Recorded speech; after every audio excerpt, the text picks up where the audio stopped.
20年前的一个夏天，我拿着外婆给的3块钱，兴奋地跑进了旧网吧，在一群表哥的围观下，非常不情愿地打开了一款单机游戏。毕竟我可不想浪费斥巨资换来的2小时快乐时光。怀着忐忑的心情，我操纵着眼前这个花衬衫的男人，走出了那条梦开始的小巷。随之而来的就是当年所有游戏都无法比拟的自由度。我能够在这个世界里做那些我想做又不敢做的事，以及做到那些哪怕是成年后都无法完成的梦想。在那个一句英文单词都无法记住的年龄，我把飞车秘籍背得那叫一个滚瓜烂熟。但凡它是有用的英文，我至少还能混个英语课代表等等。可时过境迁，当我们最后一次骑着小电驴跃向空中的时候，殊不知这一跃就是20年。儿时的青春和校园早已离我们很远很远了。正是因为当时年龄太小，一心只想着触发6星通缉，从而忽略了游戏本身的剧情。为了弥补大家当年的遗憾，今天狂魔就借这个机会来为大家讲述这款承载了无数玩家青春的童年神作《侠盗飞车：罪恶都市》。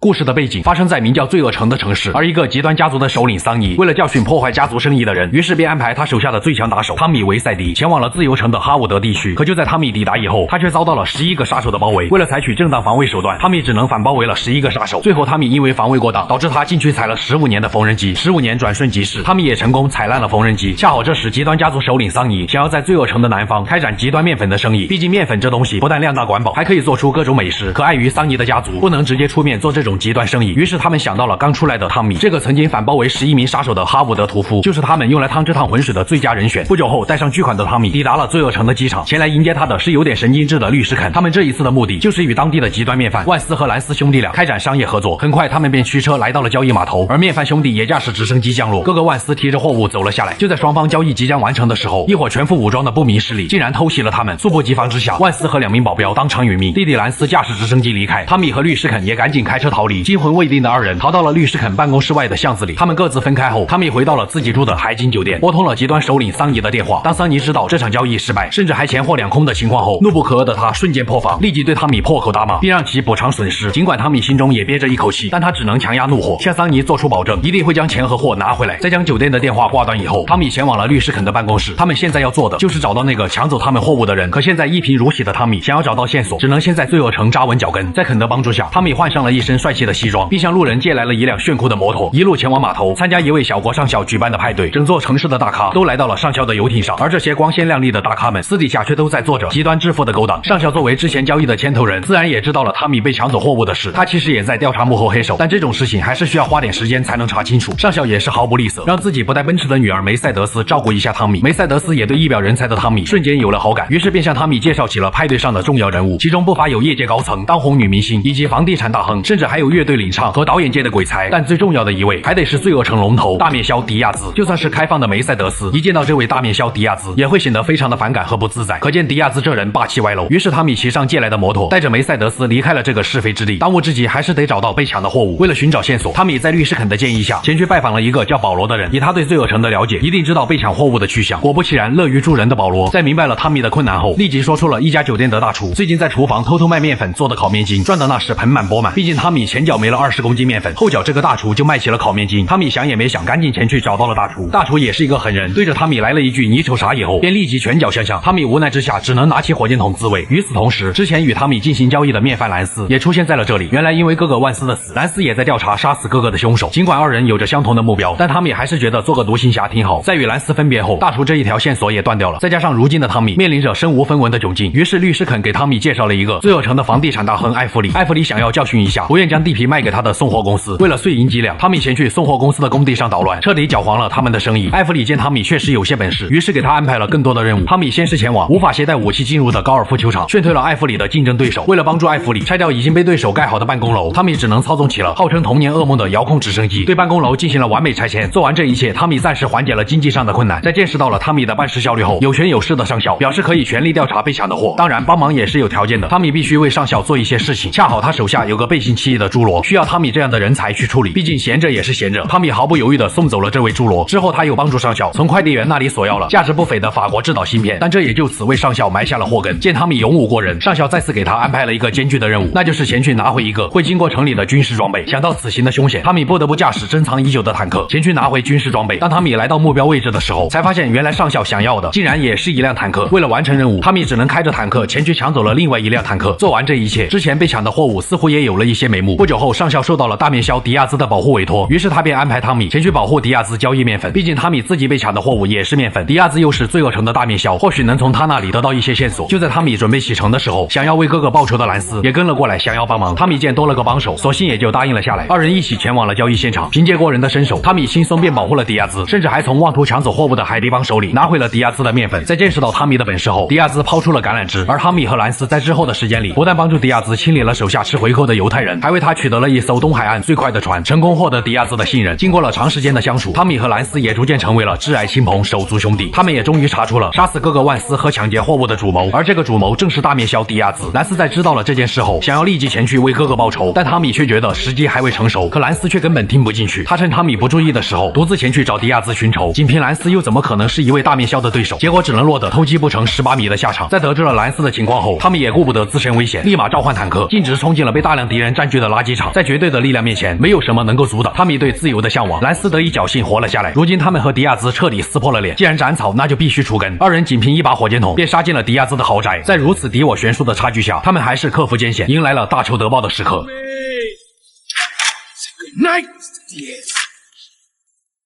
就这样，汤米在解决了这位大面枭以后，不但在罪恶城声名鹊起，还勉为其难接管了迪亚兹的豪宅。上校也为汤米的英勇事迹而感到高兴，但因为之前他索要法国芯片的事，让法国人对他展开了追杀。迫于无奈，上校只能想办法离开这里，毕竟算是老友了。汤米不惜一切代价保护上校，乘坐游艇安全的离开了罪恶城。上校临走前还将自己的宝贝女儿梅赛德斯托付给了汤米。如今的汤米已然成为了罪恶城的新兴势力，但碍于根基不够深厚，汤米先是想办法通知了那些曾经属于迪亚兹手下的商场和酒吧等产业，并且之后的一段时间，汤米甚至购买了罪恶城的大量资产，无论是出租车、印刷厂这样的行业，甚至是电影制片厂都被其收入囊中。为了给电影制片厂撑场面，他还找来了蜜糖和梅赛德斯前往制片厂担任主角。毕竟汤米答应过上校要照顾好他女儿，当然汤米也必须得到其他势力的支持。他帮助爱之泉乐队如愿完成了一次现场演出，还帮助当地的摩托帮、古巴帮、海地帮等势力解决了各式各样的麻烦，并与他们建立起了深厚的友谊。期间，兰斯向汤米表达了自己的不满，因为兰斯并不甘心自己只是一个手下。汤米甚至经常在其他手下面前不给兰斯面子，对兰斯进行责骂和斥责其无能。听到来自兰斯的抱怨，正值意气风发的汤米并没有太往心里去。随着事业的突飞猛进，汤米顺理成章地坐上了罪恶城之王的宝座，而汤米的所作所为自然也被昔日的老大哥桑尼看在了眼里。作为一个庞大的极端家族首领，桑尼见手下胆敢独立门户，于是便立即派人前来接管汤米的产业。对于汤米来说，这一切都是自己打下的江山，他又怎么可能拱手让人？况且自己当年已经为家族踩了15年的缝纫机，该还的情早就已经还了。汤米毫不犹豫将桑尼派来的手下全部劝了回去。桑尼在知晓了情况后，准备立即带人来找汤米算账。考虑到桑尼背后强大的家族势力，汤米并不想与老大哥全面开战，于是他便高仿了300万的假游戏币，试图就这样蒙混过去。很快，汤米再次见到了桑尼。老大哥这一次来，其实也并没打算让汤米活着。桑尼索性也就透露了一些真相。原来当年包围汤米的11名杀手，正是桑尼设下的圈套，意图将汤米这个暴脾气的手下灭口。闻听此言，汤米立马让其拿钱走人。但随后的一幕却令汤米心中翻起了惊涛骇浪。兰斯这个汤米最信任的手下，竟然早已叛变。他没有丝毫愧疚地告诉了桑尼现今的位置。面对兄弟的背叛，汤米心中瞬间燃起了无尽的怒火。